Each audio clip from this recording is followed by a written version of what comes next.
بسم الله الرحمن الرحيم والصلاة والسلام على أشرف المرسلين. أولا نشكركم على الحضور. الحمد لله دائما حاضرين معنا فيما كتكون شي نتيجة اللي مفرحة وإيجابية كتكونوا معنا. شكرا لكم جزيلا. أولا أود أن أشكر جميع الأطر الإدارية والتربوية للمؤسسة، السيد المدير التربوي السيد شهبون، أساتذة جميعهم، أساتذة السلك الابتدائي وأخص بالذكر أساتذة القسم المستوى السادس ابتدائي على هاد المجهودات اللي تعملت هاد السنة والاستعدادات للامتحان.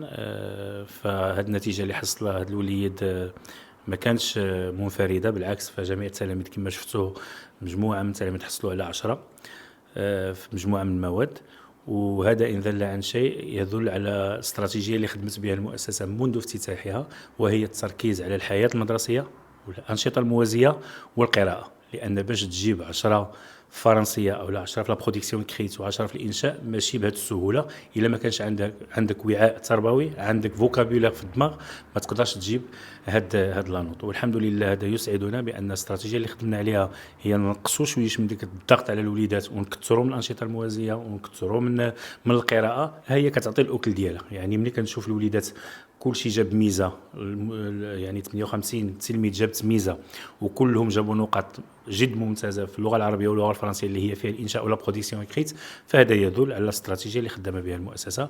والاشاره فهذه هي اول بروموسيون اللي كنقولوا حنا بدات معنا في لاغروند وصلت دابا للسادس. يعني هادو وليدات المدرسه مشاو بالطريقه اللي خدمنا بها وبالمشروع اللي حنا امنا به غيعطي نتيجه. لان انتم كتعرفوا فالدول الاوروبيه كامله ما كتعتمدش على شي حاجه سميتها المراقبه المستمره والامتحانات والضغط على التلاميذ، قد ما كتعتمد على تكوين شخصيه التلميذ، يعطيه ديك الثقه، يثيق في راسو، يعتمد على راسو، يعرف كيفاش يحل المشاكل اكثر من نحفظوه ونضغطوا عليه. والحمد لله فانا جيت سعيد. ومره اخرى اود اشكر جميع الاطر الاداريه والتربويه، كذلك اشكر جمعيه الاباء اللي كتكون دائما بالتوازي خدامه معنا ومتتابعه لكل صغيره وكبيره، وكينصحونا بعض المرات الا خرجنا شويش على الاتجاه.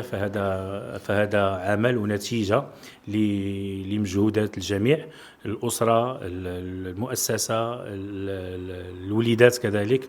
وكذلك كما قلت فانتم شفتوا مؤخرا في الدوله ووزاره التعليم تبنات مدارس الرياضه، ومدارس الرياضه اكيد غتمشي بالقدام. هذا رايي شخصي، يمكن الناس غيعارضوني فيه ويمكن اللي غادي يوافقني عليه، ولكن هذا رايي الشخصي، حيت ملي كتعتمد على الانشطه وكتعتمد على القراءه فاكيد غتكون نتائج. بسم الله الرحمن الرحيم، والصلاه والسلام على من بعثه الله ورحمه للعالمين سيدنا محمد وعلى اله وصحبه والتابعين. اسمي محمد الفقيهي وانا تلميذ بمؤسسه المدينه، حاصل على المرتبه الاولى في امتحان الموحد الاقليمي بمديريه تطوان بمعدل 10/10. وهذا كان مجهودا مبذولا من طرف اساتذتي ووالدي. وايضا اود ان اشكر مؤسستي التي كانت تبذل قصارى جهدها حتى نصل إلى أعلى المراتب. كنت أمارس العديد من الأنشطة، فمثلا أحب العديد من الرياضات، وأيضا المؤسسة كانت تحاول إدماج بعض الأنشطة في حياتنا اليومية، كمثلا مشروع القراءة الذي ساعد في إغناء رصيدنا اللغوي. وأيضا هناك يوجد أسبوع ثقافي يكون من أجل الراحة وأيضا لاكتساب تعلمات جديدة. بداية نحييكم على تلبية الدعوة، شكرا لكم على التغطية هذا الحدث التربوي الهام. أهنئ جميع تلاميذ المستوى السادس الابتدائي بهذا الاستحقاق المتميز وهذه النتائج المشرفة، كما أهنئ بطبيعة الحال جميع تلاميذ وتلميذات مؤسسة آية المدينة بمختلف المستويات على النتائج المشرفة التي حصلوا عليها طيلة الموسم الدراسي. أهنئ عاليا وأحيي عاليا التلميذ النجيب محمد الفقيهي تلميذ المؤسسة، ترعرع ونشأ بهذه المؤسسة آية المدينة على حصوله على الرتبة الأولى على صعيد مديرية تطوان في امتحان الإقليمي لشهادة الدروس الابتدائية بالعلامة الكاملة معدل 10/10.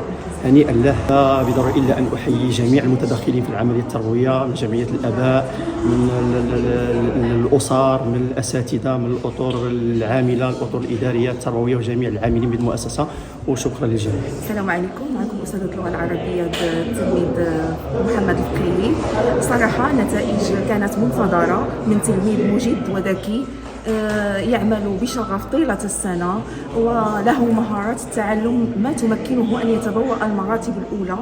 يعني نحن لم نتفاجأ صراحة بهذه النتيجة لأنها كانت منتظرة من تلميذ يعمل بكد وجد طيلة السنة الدراسية، وكذلك زميله الذي احتل المرتبة الثانية، فكانت منافسة شرسة بين التلميذين طيلة السنة، فهنيئا لهما وأتبوأ لهما مسيرة دراسية موفقة إن شاء الله.